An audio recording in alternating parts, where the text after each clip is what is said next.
What is up, guys? It's Verns back here again with another Supercoach video. This time it's the NBL Round 2 review.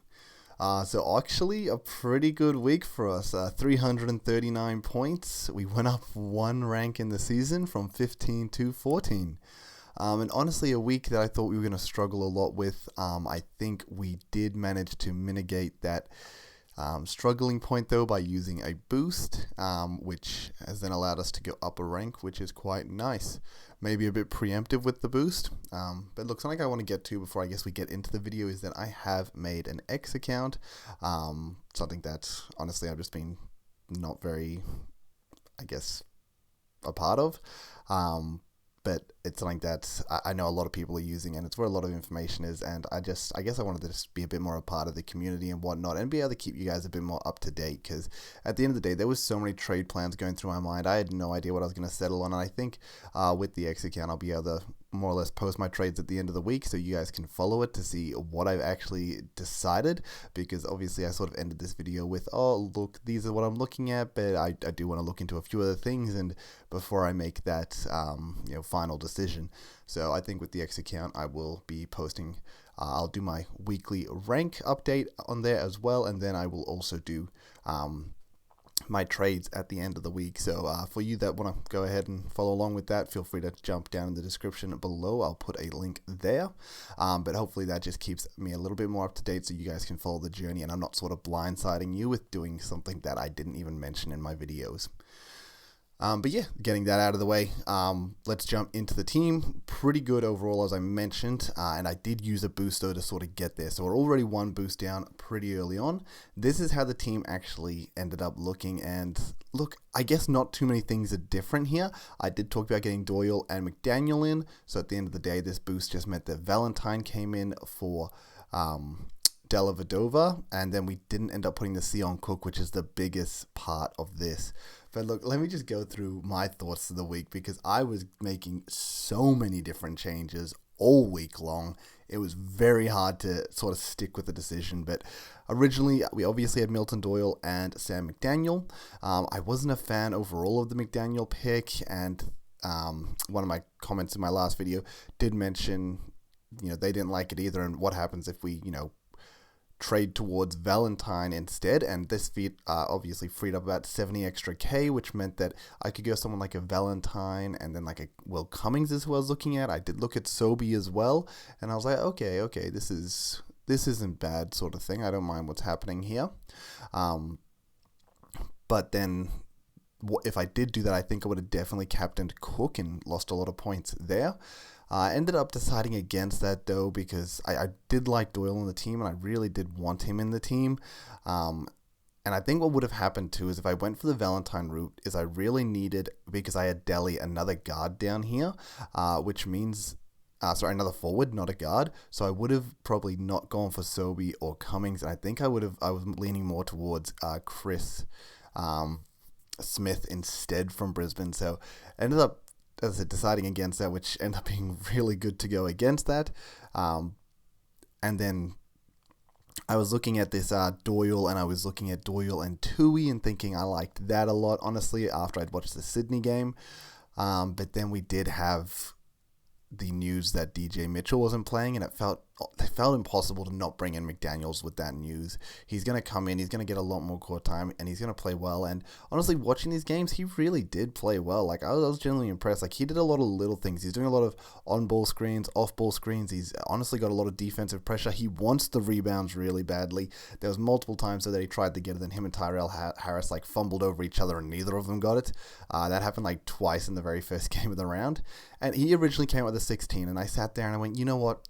It sucks he got a 16, but he's priced at 10, so it's really not the worst case scenario. But yeah, I was looking at McDaniel, I guess, at the end of the day. So I was looking at McDaniel, which meant I was looking at Doyle, and then I was tossing up Cook or Doyle as captain sort of thing. And I had Air down here as well, and I just didn't like Air on field, honestly. Like, I was looking at Air with Brown back in the team, probably playing more of a role. I wasn't too happy with it. I didn't want to run Delhi on the field for 1 week, so I decided to use the boost, move Delhi to Valentine, which means that I got all my players on field having double games, which is obviously a big reason that this week ended up working out because, I mean, there's an extra 23 points right there for not running air on field, which was really good, obviously.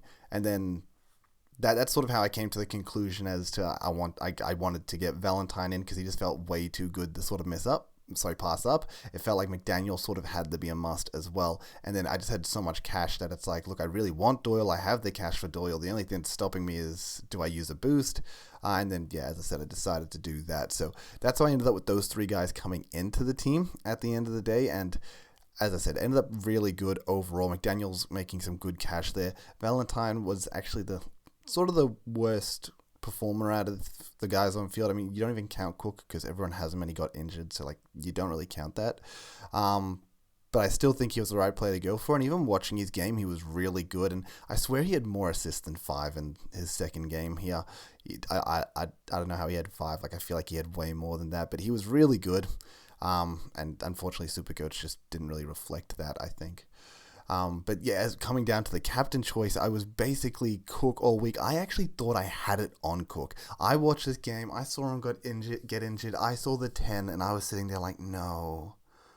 Oh my goodness, buy rank. There we go. That's my season's already done, guys. It's over. I was like, hopefully a lot of people have him, and I'm not the only one suffering. And then I jumped onto the app and realized I had the captaincy on Doyle, and I have never felt so relieved in my life. Like I was like, wow. I remember thinking about this before the game, and I was like, oh man, Doyle's into 2 good teams, Sydney and Melbourne. Is that really a good matchup? And I'm like, honestly, I think it actually is, in the sense that when you're playing good teams, you need your best players to step up, and they're going to be getting the court time. We saw last week with South Melbourne and Perth that when the game ended up being a blowout, all the star players ended up jumping on the bench and not really playing the fourth quarter, and because of that, their Supercoach scores sort of tanked because of it, in a situation where they could have been pushing significantly higher points. So I thought, you know what, Doyle's coming into these matchups that I think will be very competitive. He will need to be having a big game, and I just feel like he's the guy. And I remember thinking that, but I wasn't sure if I'd actually made the change. And as I said, I actually thought I didn't make the change, and yeah, I couldn't believe it when I saw the C on him. Oh my goodness, I was so relieved. And I think that's the biggest thing this week at the end of the day, is so many people in the top 1% all have Cook, and a lot of people looking at him for the C. So this ends up being a positive for me that it kind of happened this way, unfortunately, and not a positive for the channel. So obviously, shout out to the comment as well in the last video where, sorry, I say shout out, but then I don't actually give these names. Give me a second, because I need to bring up some names to give some appropriate shout outs, rather than just vaguely describing what happened. Give me 1 second. Oh, let's quickly mute that. Where did these comments go? So,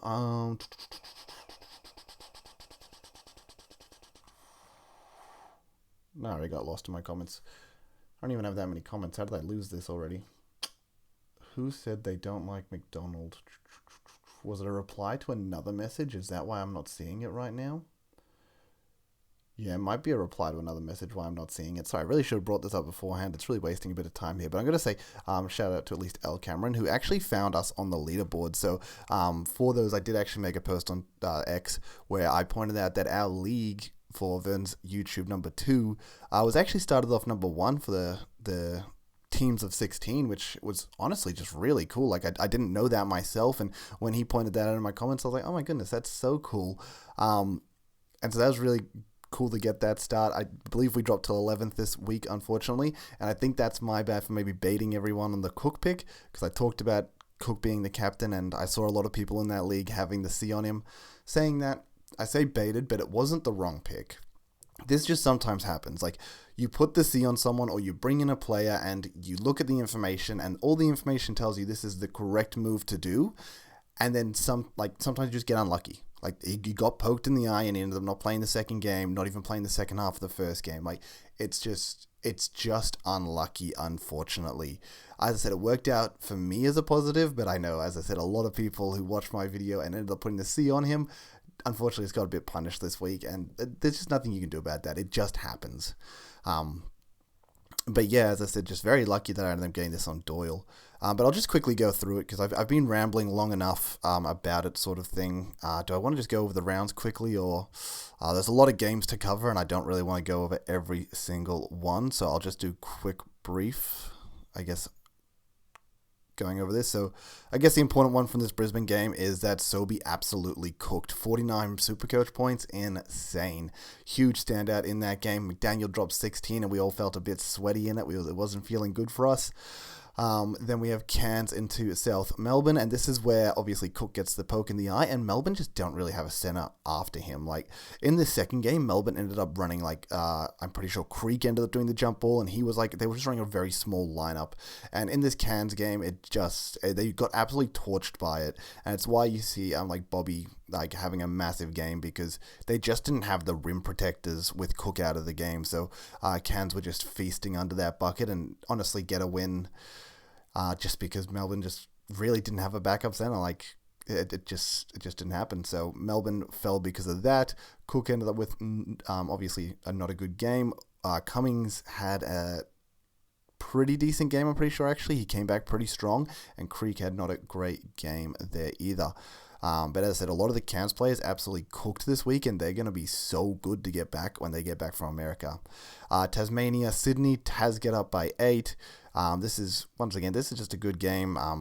Doyle drops 25. Jalen Adam drops 35. So, with obviously all this money I have, I could have chosen between Doyle or Jalen Adams very easily, but I did decide with Doyle, and look, there's nothing wrong with this outcome because Adams ended up with 68, so it was only 3 more points at the end of the day. But he did get a bit of a lead in this game. Valentine, not a great game. I think he's only 17. Galloway only 16, so that was a bit painful for us. Jumping down to the Perth game. So Perth ended up getting up on Adelaide, and this is one of the only mistakes I make. So as much as I talked about on my trade decisions, a lot of my trades ended up being correct. I brought in McDaniels over Tui, correct trade there. We brought in Valentine, which I don't think was the wrong trade, and I don't think the alternatives I was looking at as a forward position, there wasn't really any great ones. And the reason I'm looking at forward position is because of the trades I want to do this week. I want to bring in a guard. And then Doyle ended up as the captain. So a lot of things went well. I guess the only thing that I made a mistake on with my trades is I went Aldridge over Henshaw. Once again, I say a mistake, but you take the information you have and you make an educated guess as to what's going to happen to the best of your ability. And I'm thinking Perth coming into Adelaide. Adelaide are not good. Perth are going to steamroll them, and I think it's going to end up similar to South Melbourne last week, where they steamroll them, their B team sort of comes on, and they get a lot of minutes that way, which allows probably Henshaw to get a decent score. Where I think Aldridge coming into South Melbourne, I'm thinking, look, he's probably going to come in and have a decent game. Aldridge is a good player at the end of the day, but I just think that it's more likely that Perth run over this game and Henshaw will end up with more court time that way. Doesn't end up happening, ends up being a super competitive game, and because of that, Henshaw ends up with 4 minutes on the field and 8 points for it. So, hey, great output for the time he got on the field, but he just didn't get on the court, unfortunately, because it was a close game, and I guess that's the risk with these, younger players that I mentioned are the tier 3 down the list, the third guy in the roster. They're just in these closer games, they're just not going to get on the court, and it's a bit painful. Meanwhile, Illawarra gets up in a big game, and this is where Aldridge, he drops the 18, and as we mentioned, Cook isn't there, so they just don't have the rim protectors.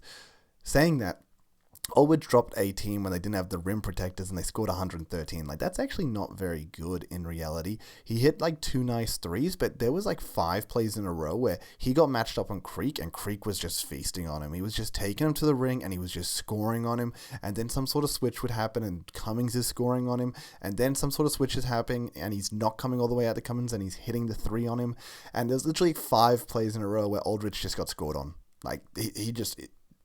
I think 4 of the times it was his direct opponent scored on him.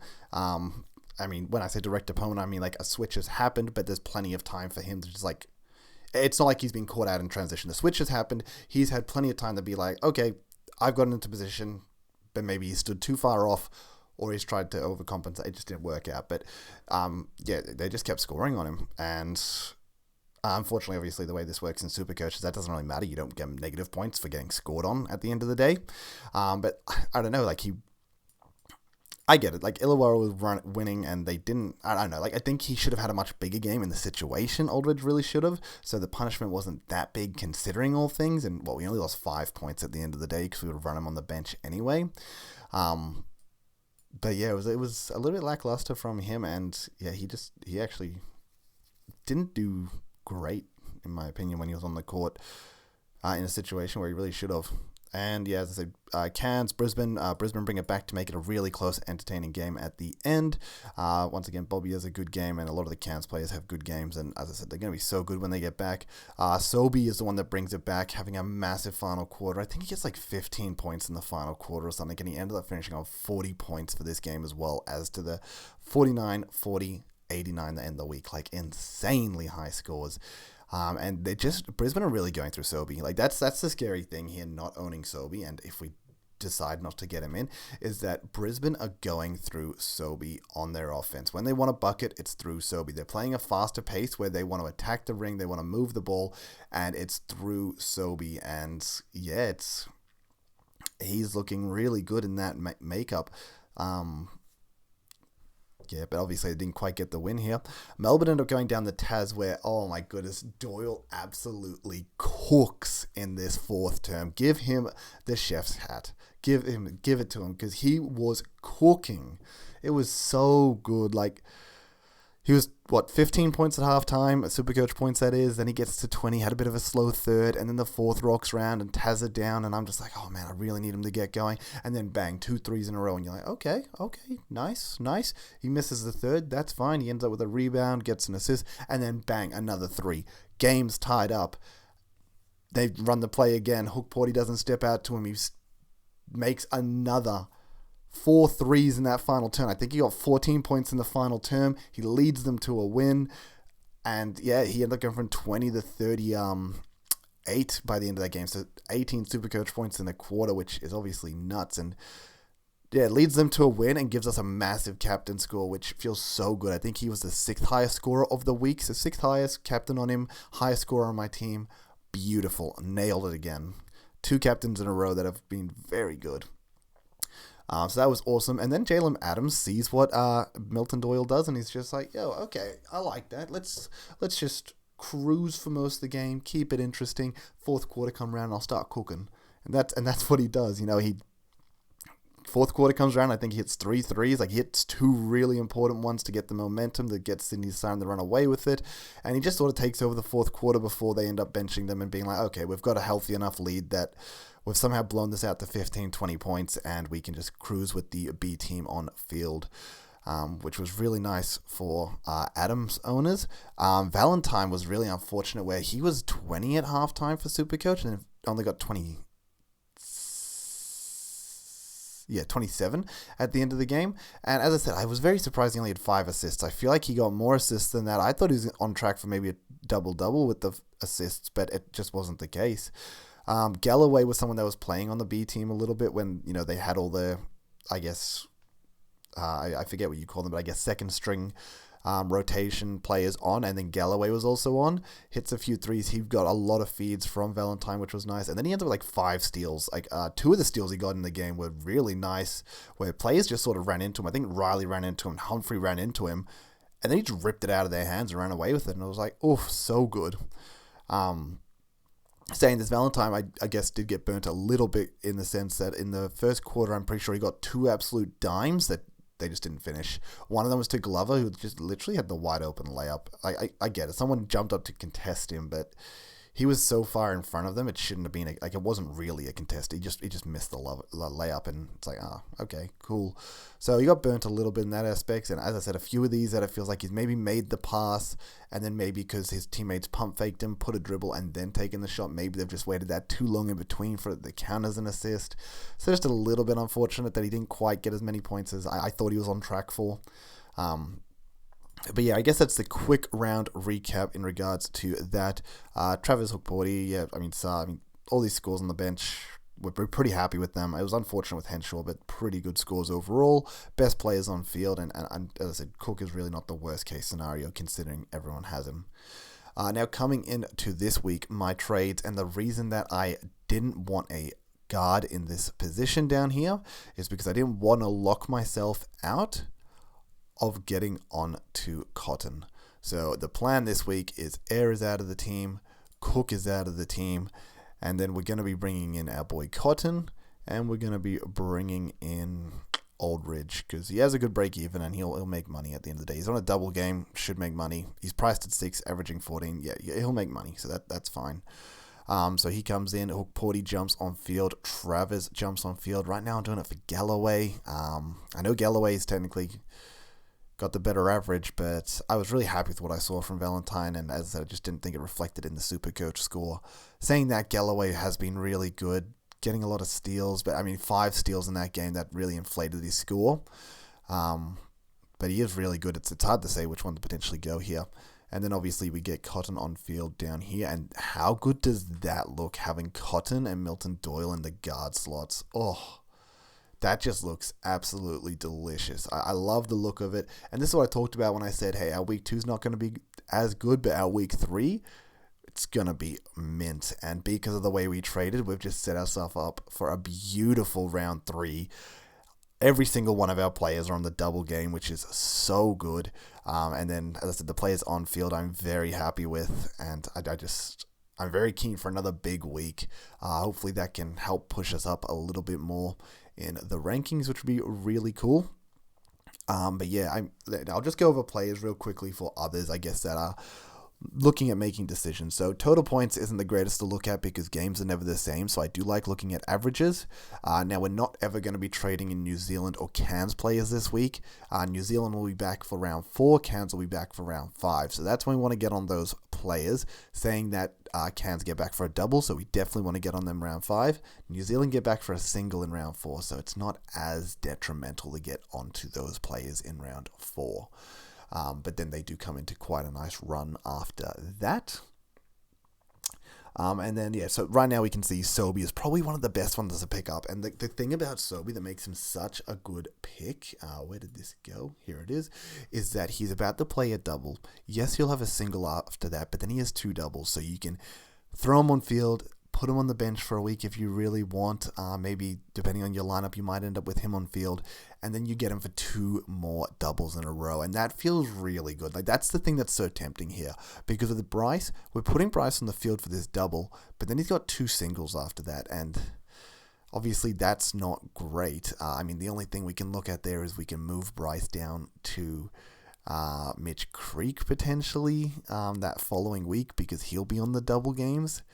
But it's just not super ideal, unfortunately. I love the idea of Bryce as captain this week, but Sobey is definitely someone that has to be considered by everyone. Like, the way that Brisbane is running, the way they're playing, he's very good.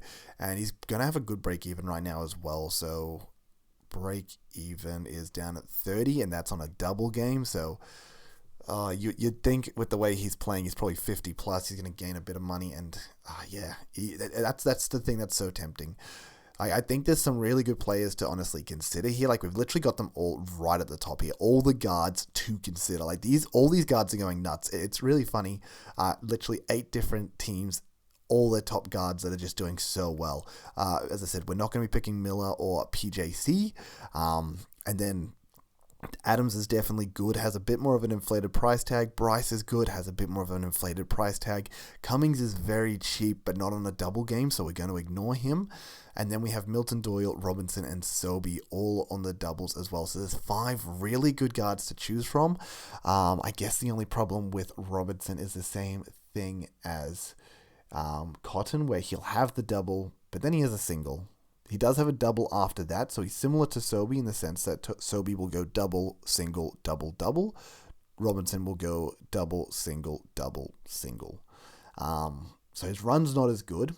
His run's technically better than Cotton's, but it's Bryce Cotton. It feels so reliable. I feel like putting him on my team, putting him as captain, so reliable. As I said, though, the way that Sobey is playing, though, he feels really good, though. And he's hard to look past. And with this run where they're going to have 3 doubles in the next 4 games, anyone that got on him this week would have felt great. So that's the big consideration there. If I end up going maybe for a Sobey instead of a Cotton, hold 100K. I don't really know what I'm going to do with the 100k. I guess just hold it there. Yeah, that's definitely a consideration there.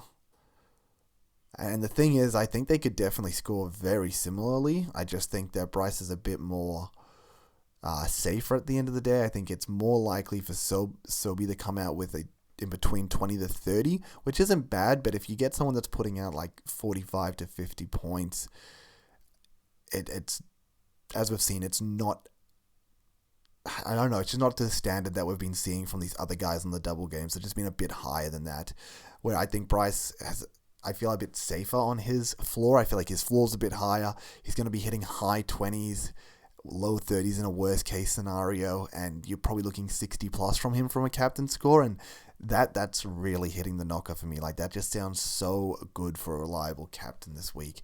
And as I said, next week we end up just moving him to a South Melbourne player, probably Creek, and it's a pretty easy switch there.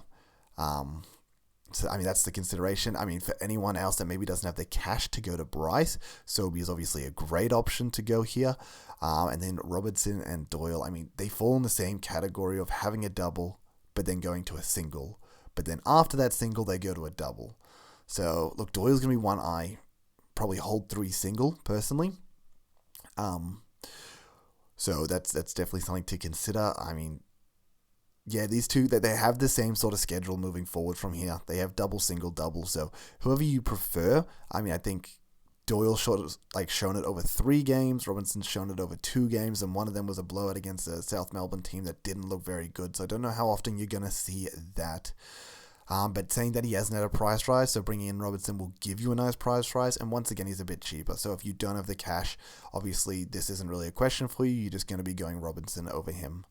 As I said, I wouldn't be going Will Cummings. So you're basically choosing out of Adams, Cotton, Doyle, Robinson, Sobi. Obviously, if you're stressed for cash, Robinson's the most affordable. Sobi's the next most affordable, and honestly, probably just as good as these other options, but maybe not as safe as these other options. So I guess that's what you've got to consider there when you're making your trades. Any forwards? Forwards are a bit harder to jumping on because, as we can see here, it's just been a lot of guards at the top, like so many just guards only in these positions, which is insane. And look, with Froling, personally, as I said, he went up against South Melbourne team that was super undersized and he only put down to 34. That's not really jumping out to me as the pick you want. So not something I'm happy with, but if you don't have a center and you really need someone in that role, I guess you could bring him in for Cook, because at least he has the double break double, so that's not the end of the world. But I mean, you should probably have Hook Porty on the field by now, coming into 3 doubles in a row. So I say Froling, but once again, probably ignore that. Just go Hook Porty. Yeah, then jumping down, this is where, as I said, we have a bit more forwards down here. Clintman obviously goes nuts and will be someone that everyone's bringing in around 5. Look, Travers and Hook Porty having a bit of low games this week. That's fine by me. That doesn't really bother me all that much. McVeigh, 43. I did mention that I wasn't a fan of McVeigh overall. 43 isn't the end of the world, but it's not fantastic either. Yeah, and then we're sort of getting into territory where we're not really looking at these too much. I mean, Jordan Hunter, for the people that are on him, awesome, great. You got 30k out of him, and because of that beautiful last game, he's going to make you some great money this week as well. So well done to the people that are on him. Ian Clark got in for a game, which was cool, but I don't know how I feel about him. He just didn't look quite the same as in the regular season. Kieran Galloway ended up being really good for anyone. He's still a good break even, so he's going to make some really good money for those. And yeah, so hopefully your cash-in players are doing what they need to do. I mean, I've probably waffled on once again way too long on these trades. I hope I gave you some insight into maybe making the best decision and what guards you're looking for potentially. But this is the team and how I'm lining up, and I honestly don't really expect this to change. As I said, Sobi is the only other consideration here. I don't really see the Brisbane team changing much, even with DJ Mitchell coming back. I don't think that's going to change the flow of what's happening here. Saying that, I think we've seen enough of Tasmania to know that they just love Doyle with the ball. Cotton's just super reliable. Adams going to be super reliable. So there's too many good options at that end. But yes, Sobi, you will be getting a lot cheaper than the rest of these, which is probably quite nice. And the final thing, I guess, I had one more thing I wanted to sort of go over. but I don't remember, so I won't worry about it. But yes, for those, once again, thanks for tuning in. I really appreciate you guys showing up, supporting the videos, leaving your comments, and please leave your comments down below. Please ask questions. I would love to, get enough questions in my comments to be able to do Q&As at the end of the week where I can talk about things that are clearly being brought up or that a lot of people are discussing. But yeah, I really appreciate all those comments that have been coming in. Tell me how your team's going. Tell me what your trades are looking at. Tell me which one of those 5 players you want to be bringing in, or which one you already have and you're very happy with. And as I said, get around, follow that X so that you can hopefully stay up to date with these trades, and that would be really cool. So yeah, anyway, till next time, guys. Peace later. Oh, actually, sorry, I feel I can't believe I was about to end the video and then decided not to. The reason is I did actually want to go through captains really quickly. That's what I wanted to bring up before we ended it. So obviously for me, I've got Cotton on the double, so it's super easy. I mean, look, captains aren't too hard in this game mode just because you're looking for the best players on the double. I mean, if you don't have Cotton, Doyle's on the double against Illawarra. I think he's going to do really well, and he's got the double against South Melbourne, who gave up a lot of points, but will Cook be back? I mean, yeah, he's just going to be a good pick. Perth, I think, will be really good in the sense that they are playing Melbourne and Sydney, and as we sort of mentioned, with these more competitive games, this is when the big players step up. But it could also be a problem in the sense that Melbourne are very restrictive, and they are good teams. So maybe Perth struggle a little bit, and maybe that's where... I was going to say maybe that's where Brisbane come into consideration, but they have the exact same fixture. They're also into Sydney and Melbourne, so, Sobey could just be a hard one to pick as well. I mean, honestly... looking at this matchup is making me want to go Doyle as captain more than anything. I think he has a bit of an easier run looking at this. Yeah, maybe Doyle's a preferred captain. I mean, you can always look at Travers and stuff like that. We have Travers in the team at the end of the day, going into Perth, going into Brisbane. But I actually like Doyle the most here. He's got some pretty nice matchups here. But that's why we brought Bryce in, because we want him for this super reliable captain option. And even with Melbourne playing well, I don't think they're going to shut him down. Oh, God. Okay, super hard decision to make. As I said, I'll put out an X tweet at the end of the... I don't even know what you call those anymore. Do we still call them tweets? But I'll put out, I guess, one at the end of the week with my final decisions in regards to my captain options and trades. As I said, trades are honestly going to stay the same. You're not going to see it change there. But I'll make my decision on my captain so you guys can stay up to date and hopefully help guide you to the best situation for your team also. Anyway, I'm finally going to end it there. Sorry so much for waffling. We know that I love to, and I just can't help myself. So, once again, peace later.